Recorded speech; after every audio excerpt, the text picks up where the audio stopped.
ang pambansang awit at watawat ng Pilipinas.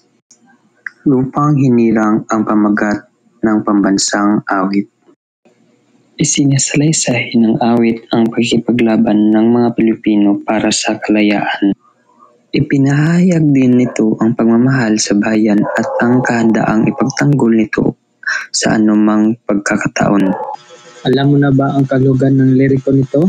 Awitin natin.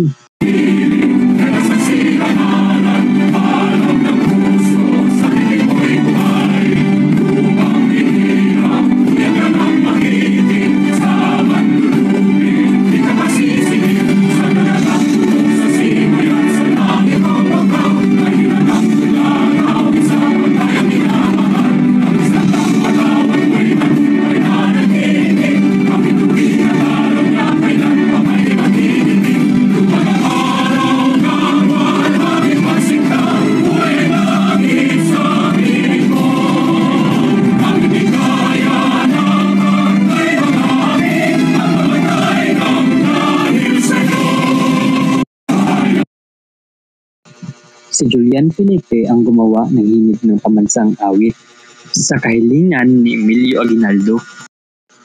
Marcha Magdalo ang orihinal na komposisyon ni Julian Felipe.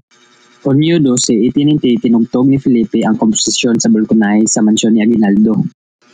Marcha Nasyonal Pilipina ang pamagat na pinalit at naging pambansang awit ng Pilipinas. 1899, sinulat ng batang sundalo na si Jose Palma ang Tulang Pilipinas. Noong panahon ng mga Amerikano, isinalin sa Ingles ang liriko ng pambansang awit. Ang unang pagsasalin ay ginawa ni Paz Emenites sa Universidad ng Pilipinas. Philippine Hymn ang pinakakilalang ginawa ni Camilo Ocias at Mary Ely. Kinilala ito na may lirikong Ingles sa bisa ng Commonwealth Act No. 382. 1940, lumabas ang bersyon Tagalog. O Sintang Lupa ang pambansang awit ng Pilipino noong 1948. Noong 1954, bumuo si Gregorio Hernandez ng komite na baguhin ang liriko ng pambansang awit.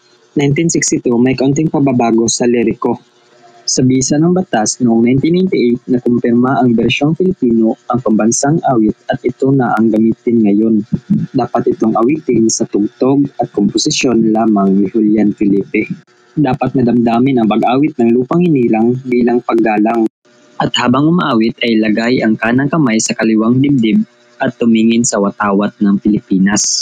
Hanggang sa matapos ang awit, mayaman ang kasaysayan ng pinagdaanan ng lupang hinirang bilang pambansang awit ng Pilipinas. At dapat natin itong matutunan na balikan. Ang watawat ng Pilipinas. Isang mahalagang simbolo ng bansa ang watawat ng Pilipinas. Tatlo ang pangunahing kulay nito. Bughaw, nagsisimbolo sa kapayapaan. Pula naman para sa kagitingan. At puti sa kalinisan ng puri at dangal. At ang tatlong bituin ay kumakatawan sa pulo ng Pilipinas. Una, Luzon o Luzong. Pangalawa, Mindanao o Danau o Lawa. At ang pangatlo, Visayas o Masaya. At ang araw naman ay kaliwanagan ng isipan. 8 lalawigan ang unang nagmagsik upang ipagtanggol ang kalayaan ng bayan. Ang bansa ay nasa digmaan kapag pula ang nasa ibabaw ng watawat. Si Emilio Aguinaldo ang nagdisenyo sa watawat ng Pilipinas.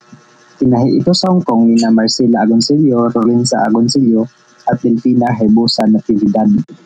Inilaglag sa unang pagkakataon ang watawat ng Pilipinas sa bintana sa bahay ni Emilio Aguinaldo noong Hunyo 12, 1898.